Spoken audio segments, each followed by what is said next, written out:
Une autre facette importante dans la conception d'un navire, c'est la vérification des contraintes pour les différents cas de chargement. On va voir rapidement maintenant que cet aspect est bien géré aussi par la plateforme. On est toujours dans la même interface. Pour la démonstration, on a régénéré un modèle simplifié de structure, donc juste sur une tranche. On peut imaginer qu'on peut générer un modèle pour une modification, par exemple, d'un navire existant. Donc le module SFD peut être utilisé pour rapidement créer un modèle associatif et faire du calcul derrière sur une modification ponctuelle d'un navire. On voit ici qu'on définit les différents panneaux en utilisant les repères du bateau. On va définir complètement un panneau, par exemple ici un panneau de pont, un panneau de transversal, et on fait par des copier-coller, on propage la conception du panneau. L'étape suivante, c'est de créer une pièce intermédiaire qui va permettre de rassembler tous les objets structures en une seule pièce. Donc, il peut y avoir plusieurs dessinateurs qui travaillent en parallèle, qui créent de la structure. On va rassembler tous ces objets structures sous une même et unique pièce qui va nous servir d'interface ensuite pour aller générer le modèle de calcul. On va pouvoir également modifier cette pièce, on verra tout à l'heure, pour l'adapter à nos besoins de calcul. Si on a besoin d'idéaliser certaines formes, par exemple, on ne va pas modifier le modèle de structure, on va modifier cette pièce d'abstraction. Voilà, donc on récupère une pièce avec toutes les interfaces entre les différents objets, donc les interférences entre les profilés, les panneaux entre eux, ce qui va nous permettre d'aller ensuite créer un modèle, un maillage. Donc on va sélectionner l'objet qui va nous servir à créer le maillage. Et l'application de génération automatique de maillage spécifique à la structure métallique nous permet de définir la taille des mailles, la taille des ouvertures à prendre en compte, tout cela évidemment étant modifiable après coup. On rentre juste des paramètres génériques au départ.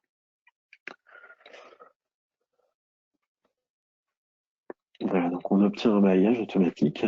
Chaque panneau est maillé séparément. On remarque ici que tous les nœuds de tous les panneaux sont alignés les uns avec les autres. C'est automatiquement fait, les panneaux se capturent les uns les autres et ça permet de gagner beaucoup de temps dans la génération du maillage et dans les interférences entre les différents panneaux. On voit que les propriétés de chaque objet, donc que ce soit des profilés ou des panneaux, ont été automatiquement récupérées depuis le modèle surfacique. Donc ça permet également de gagner énormément de temps. On n'a pas à définir deux fois les mêmes éléments, on les définit une seule fois dans le modèle surfacique. Et ensuite, ça suit tout du long de la conception et du calcul. On va aussi utiliser donc cette pièce d'abstraction pour définir des zones de chargement sur la géométrie.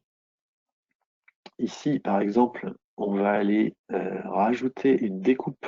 Donc, on utilise le modeleur surfacique de CATIA directement pour aller tailler dans la géométrie et définir une zone sur laquelle on va pouvoir appliquer nos efforts.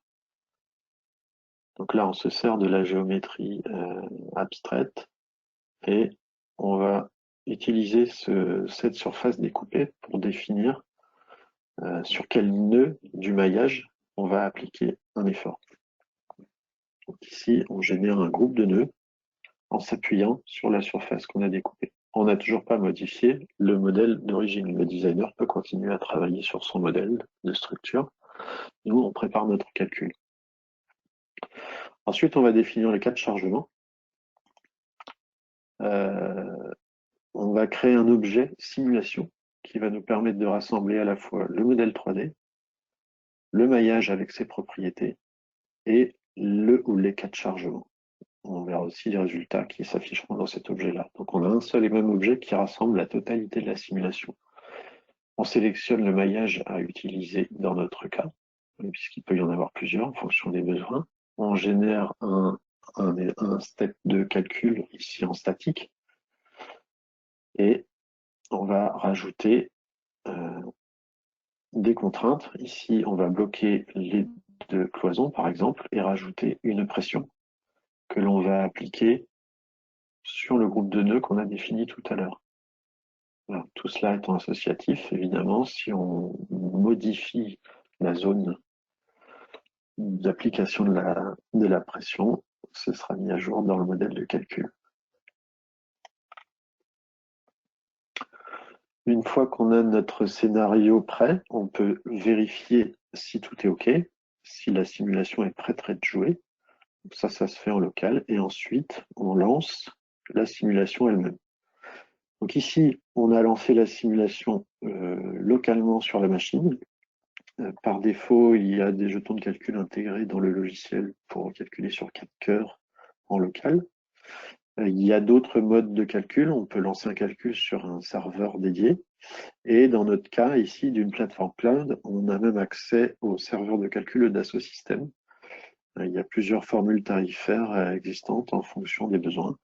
Donc on peut faire des calculs très complexes en déporter sans avoir besoin d'investir dans un serveur de calcul.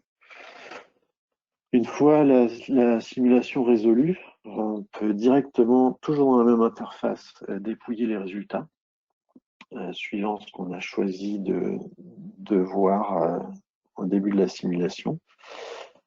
Ici, on voit que les unités ne sont pas forcément celles usuelles. On va pouvoir les modifier sans être obligé de relancer la simulation, bien sûr. Il suffit de sélectionner la bonne unité, ici le mégapascal. Voilà, et nos résultats s'affichent maintenant dans la bonne unité. Ces résultats sont également consultables depuis la plateforme sans avoir besoin d'un CATIA. Donc un chef de projet va par exemple pouvoir consulter ces mêmes résultats de calcul directement depuis l'interface web, sans avoir besoin de démarrer un CATIA et sans avoir de licence de simulation surtout.